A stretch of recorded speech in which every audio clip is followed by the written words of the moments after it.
Безопасность туристов, качественное питание, чистота – именно эти факторы способствуют увеличению числа отдыхающих. По словам министра по курортам и туризму Автандила Гардския, идет активная подготовка к летнему сезону. Министерство разработало и запустило мобильное приложение, благодаря которому турист с легкостью будет путешествовать по стране. Составлены новые маршруты, реклама культурных и исторических объектов, бесплатные брошюры. Привлечены эксперты для аттестации экскурсоводов. Автандил Гардский отметил, что проделанной работы недостаточно для того, чтобы наша страна стала еще более привлекательной для туристов. Министр сообщил, что наблюдается снижение в бронировании гостиничных номеров. По его мнению, другие страны перенимают потенциальных туристов. Наши основные бюджетообразующие объекты туризма — Рица, Новый Афон, курорт Пицунда и другие объекты размещения показывают в разы больше, чем в прошлые годы. Наша НТК, государственная национальная компания, готова к сезону. Объединенных 5 экскурсбюро, автобусный парк готов, все 20 машин в строю, плюс еще одну машину 50-местную, вот сейчас недавно приобрели. Водители будут носить специальную форму. На выездном заседании правительства по вопросам подготовки к курортному сезону речь шла и об обеспечении безопасности. Вице-премьер-министр внутренних дел Аслан Кубахия сообщил о том, что уже с 1 мая сотрудники районных управлений внутренних дел курортных городов страны перейдут на усиленный режим работы. Глава Министерства внутренних дел еще раз подчеркнул, что сотрудникам госавтоинспекции дано указание не останавливать машины с российскими госномерами без ориентировки. Министерство внутренних дел – это та структура, которая должна обеспечивать безопасность не только наших отдыхающих, а всех наших граждан. Соответственно, конечно, с увеличением потока людей для нас нет разницы, что это наш гражданин или наш гость. Мы должны переходить на усиленный режим работы. С 1 мая такой как город Гагра, хотя это, если взять законодательством, конечно, это все. Найдутся юристы, которые скажут, это запрещено, нельзя так делать, это нарушение трудового законодательства. Но у нас других вариантов нет, как переводить личный состав горрайорганов на двухсменную дежурство. Заместитель министра здравоохранения Баталкаци отметил, что в летний сезон наблюдается нехватка медикаментов. Он призвал глав районных администраций прислушаться к врачам и создать резерв необходимых медикаментов. По словам Баталкаци, в мае будет проведена дезинфекция, в первую очередь, объектов социального назначения. Как правило, самая большая нагрузка идет на Гагринский район. Из опыта прошлых лет, например, по 2016 году, из числа отдыхающих порядка 17,5 тысяч человек обратились в Гагринскую ЦРБ, в том числе, все вместе я имею в виду, включая инфекционное отделение. Большая часть из них, она была амбулаторно обслужена и, соответственно, стационарно тоже. Первый заместитель министра по чрезвычайным ситуациям республики Тигран Делибалтян сообщил, что более половины специализированных пляжных зон не соответствует нормам безопасности. В то же время сотрудниками МЧС проводится круглосуточное наблюдение на море. В летний сезон все структуры и ведомства работают в усиленном режиме, включая РУП «Черноморэнерго». По словам руководителя госкомпании, большая нагрузка падает в летний сезон на Гагрский район. Ни для кого не секрет, что все те вопросы, которые здесь обсуждались, в том числе по строительству новых объектов экономики, в том числе и туризма, и в особенности на территории Гагрского района, они происходят нелегальным путем. То есть нет разрешений на строительство, нет разрешений на технологическое присоединение к сетям всевозможным. То есть речь идет о канализации, водопроводе и, естественно, электроэнергетике. В связи с чем у нас возникают не просто сложности и трудности, а из-за подключившихся тех объектов ранее, которые дают нагрузку на существующие сети, добропорядочные наши граждане и добропорядочные бизнесмены, у них появляются достаточно серьезные последствия.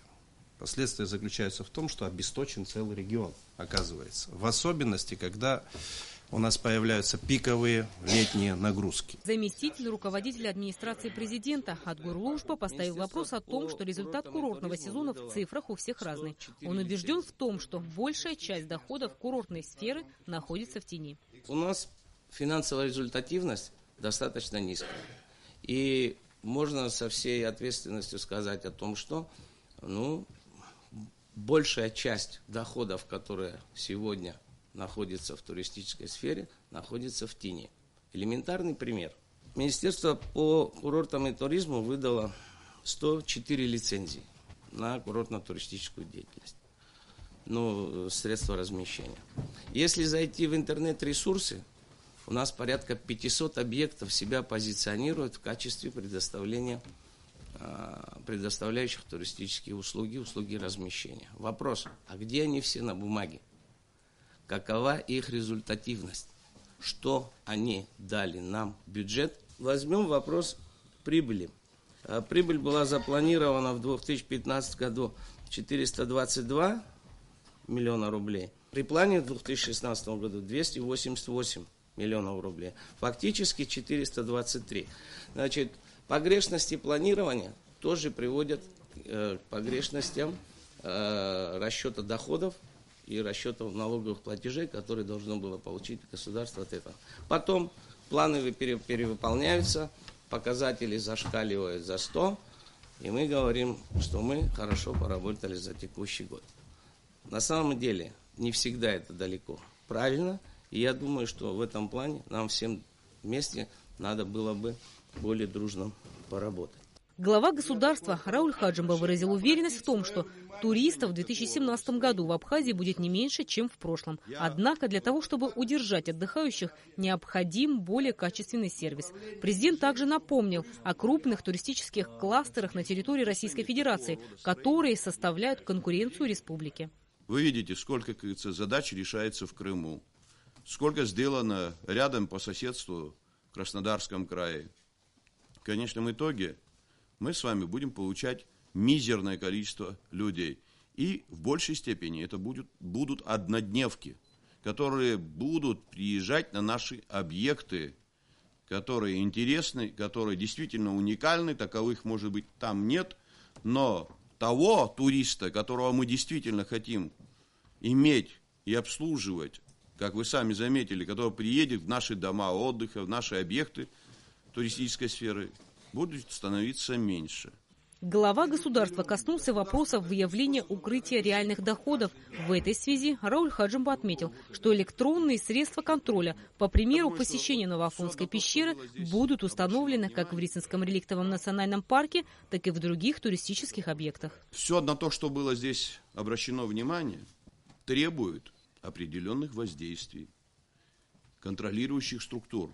Но это не означает, что прокуратура, ОБЭП и другие структуры каждый день должны сидеть в этих объектах. Один раз проведите комплексную проверку, проведите ее тщательнейшим образом и оставьте в покое их. Но результат должен быть налицо. Мы должны увидеть, где у нас запасы этих возможностей. Почему таким образом так складывается ситуация? То, что касается и налоговой структуры. Есть те резервы, и они серьезные резервы. И когда мы говорим о том, что нужно наращивать свои усилия, не путем просто хождения на объекты, а путем создания соответствующей нормативной базы, которая позволила бы нам не пускать пешим порядком этих людей по объектам, а заниматься тем, чтобы реально получать. Почему я спрашивал по поводу электронной системы? Все это должно быть взаимосвязано. Федорович, мы об этом говорили. Дмитрий Николаевич, говорили об этом? Тогда никаких разговоров и никаких обид ни у кого не будет. Все будет налицо, все будет видно, прозрачно. И тогда мы с вами будем получать большие возможности. Рауль Хаджимба в ходе выступления также затронул вопрос незаконного строительства в Пицунде и других городах. Отношение к такого рода строениям будет жестким. Я поручил еще раз сегодня премьер-министру в течение 10 дней, как мы это заявили вчера, решить вопрос всех этих незаконных строений. Вопрос привлечения к ответственности тех лиц, кто давал разрешительные документы по этим строениям. Вопрос безответственного отношения отдельно взятых чиновников. Их судьба тоже должна быть решена. Это кадровая тема. Глава государства обратил внимание Министерства сельского хозяйства на необходимость привлечения сельскохозяйственной продукции местного производства в организации туристического питания. Президент отметил, что объектам курортной инфраструктуры следует активно сотрудничать с местными производителями сельхозпродукции и заключать с ними соответствующие соглашения. Это позволит более эффективно использовать финансовые средства и будет способствовать росту возможностей сельскохозяйственных производителей. Рената Шака, Алексей Гухова, Абхазское телевидение.